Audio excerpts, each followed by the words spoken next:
Good day, everyone. Today, we are going to discuss the history of Manila, which is under the Chapter 5 Critical Evaluation and Promotion of Local and Oral History. But before we're going to start our discussion, let's have first our objectives. First is to define where Manila is located and explain the meaning of its original name. Next is identify the major time periods in Manila's history: the pre-colonial, Spanish, American, and the Japanese. Last is to recognize important historical landmarks and their significance. Did you know that the Manila is the capital city of the Philippines? The Manila's history began on 65,000 BC. BC stands for before Christ, the time when the first Kalaw men settled in the Philippines. It is the predating of the arrival of the Negritos. Negritos are the first people that settled in the Philippines. Negritos have short in height, with thick lips, flat nose, and kinky hair. They had a black complexion. The official name of the city is under the Malay aristocracies, Silodong or Silurong, which means settlement. The same name given for the general region in southwestern Luzon, and at that time it was suggesting that it was the capital ancient of Tondo. The city became known by name given by its Tagalog inhabitants, Maynil. It is based on the nilad plant. It is a flowering mangrove plant that grows on the Manila Bay. Nilad, the scientific name for nilad is the Cyphipora hydrophyllalia. Did you know that nilad is a very helpful or a friendly environmental? Why? Because we can use nilad rather, as a soap.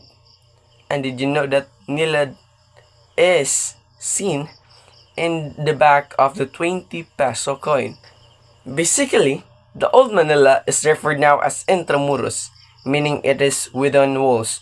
So, ang Manila kuno kay referred now as intramuros na kuno. Basta ingon gani tag intramuros gani, within walls kuno or nakapalibutan siya og pader.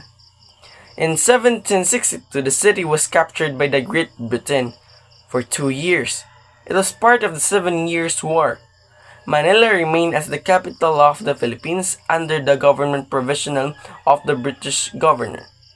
In 1898, Spain ceded control of the Philippines after over 300 years of colonial rule of the United States after the Treaty of Paris in 1898. So it is said that the Pasig River architectural design is planned by Daniel Burnham. So the picture that's shown below, that is Daniel Burnham, and the picture above below Daniel Burnham is the Intramuros. Prehistory Austronesian migrations. Austronesian are the lowland peoples of maritime Southeast Asia. The Tagalog people who eventually established the fortified polity of Manila were Austronesian. So the picture shown below, that is the thatch house, or sa ato karon that is the payag. And the Austronesian migrations are the second or next to the Negritos. The first person that came in the Philippines are the Negritos. So Austronesian are the second because they came from the other country, come up to the Philippines. The next is the Tagalog people and the language. The Tagalog and the Kapampangan people came to occupy lands surrounding Manila Bay. That is according to Dr. David Soar and Dr. Robert Blust. They speculate that Tagalog and other Central Philippine ethno-linguistic groups are originated in northeastern Mindanao and eastern Visayas.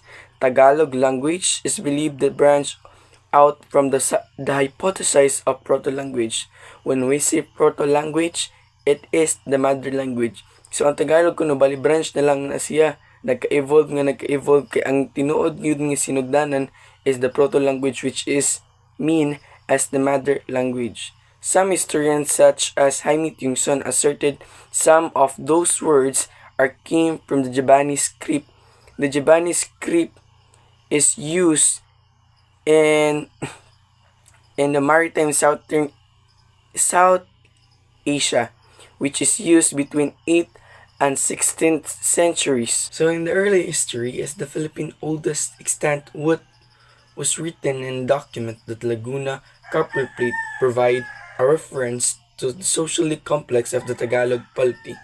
Tondo was a major trade hub located in the northern part of the Pasig River Delta. When we say major trade hub, maunay bali means of living nila ba, murag dila sila makibaka or makikilakal bitaw, murag dira man to atong pag-exchange og mga products and services. Around 1258, a Muslim leader from Brunei named Raja Ahmad defeated a local ruler called Raja Abrahikaya in the area that became Manila. So, after winning, Raja Ahmad made Manila a Muslim community or principality.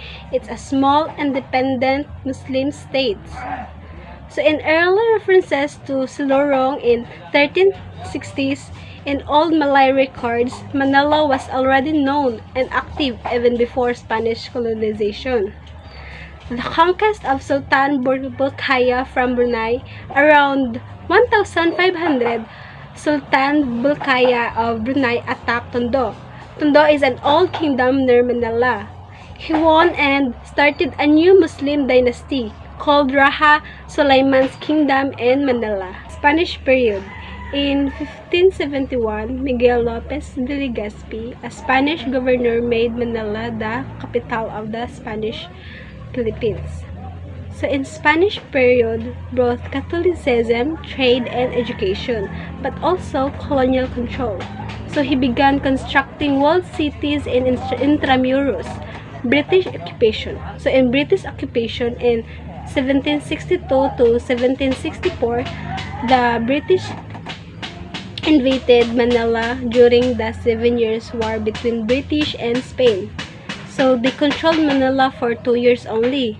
So even though British won the city, Spanish leaders and locals continued to resist. So in Spanish rule in 1764 to 1898, after Spain regained control, they ruled for another 130 years.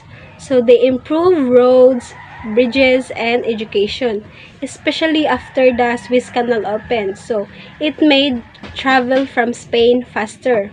But Filipinos started to rebel against unfair rule, like Jose Rizal with his book No Limitang Hire and Andres Bonifacio with the Katipunan. So this led to the Philippine Revolution in 1896. In American period naman, in 1898 to 1942, American invasion of Manila, and 1898, the Battle of Manila Bay, where the American Navy under Admiral Buey decisively defeated the Spanish fleet, marked the beginning of U.S. control over Philippines. World War II and Japanese occupation. In December 1941, Manila was declared as an open city to protect, but the Japanese bombed and occupied it. Filipino and American troops left the city. So ato ko nung pag 1945 na occupied, so imbis na natay freedom ato, colonize na punta sa mga Japanese. And in January 1942, Japanese soldiers marched into Manila and took over Army headquarters. George Burgers helped manage the transition and leadership under Japanese rule, with Leon G. Ginto as mayor. In February to March 1945, American and Filipino forces fought to take Manila. A Japanese general refused to leave, leading to a first battle that destroyed much of the city and killed thousands of civilians. The Manila Massacre. Manila became the second most damaged in the city war. In the July 4, 1946, the Philippines officially became an independent nation and the Philippine flag was raised in the Rizal Park.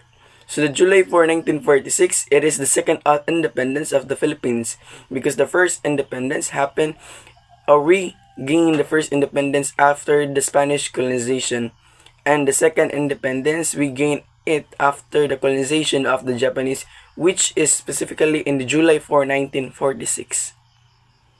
So, contemporary period, the Golden Age, in the Marcos era in 1952 up to 1986. Arsenio Lacson was the first elected mayor of Manila in 1952, ushering us in a new era for the city, which was previously led by appointed officials. Lacson, along with the mayors Villegas and Bagatsing, are known as the Big Three. Sila kuno ang mga mayors ganing agi nga murag dako kay impact, maong gitawag sila og Big Three. Dako kay sila contribution nga nahatag sa Manila for the role and revitalizing Manila into the pearl of the Orient. So gibansagan tungod nila gibansagan ang Manila as a pearl of the Orient during the Marcos administration in the year 1975. The Manila metropolitan area was established as a separate region, consolidating surrounding cities and towns, with the national government's seat in the Philippines located within it. So dira ko na ang mga improvements na itabo og dira po nato makita ang government dira po nato makita ang positions katong mga kanyang dira malocate nato sa Manila. So in the Fifth Republic in the year 1986 up to the present. So in the year 1896, we have the People Power Revolution, and the president in that time is President Cory Aquino, which is 10 to change. Siya ang napuli ni Marcos Sr. kay si Marcos Sr. napatalsik sa iyang pwesto tungod sa People Power Revolution. Then in the Manila, the mayor was Alfredo Lim. In the year 1992, he is famous of his anti-crime nga mga propaganda niya. Then after that, si Leto Atienza, which is turned to be a mayor in Manila in 3 terms. And because he is famous siya because sa pag-renovate niya sa city parks sa Manila. And next is si Lim og si former president si Alfredo Lim og si former President Joseph Ejercito Estrada kay nagbangga sila sa 2013 election. Unfortunately, si Lim nga mayor unfortunately si former president ang nakadaog tungod sa iyang famous og ang both nila nga mga anak kay nakakuha pog mayoral seats because of their names and kay puros naman sila na ay mga legacies.